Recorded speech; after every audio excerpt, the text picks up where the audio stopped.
I'm good. I was just fixing my camera. I'm sorry about that. Okay.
Z-Speed back with a channel update.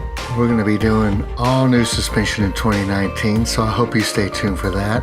And of course, we're going to start off with true BC coilovers. We're going to do camber arms, toe arms, sway bars, even some bushings.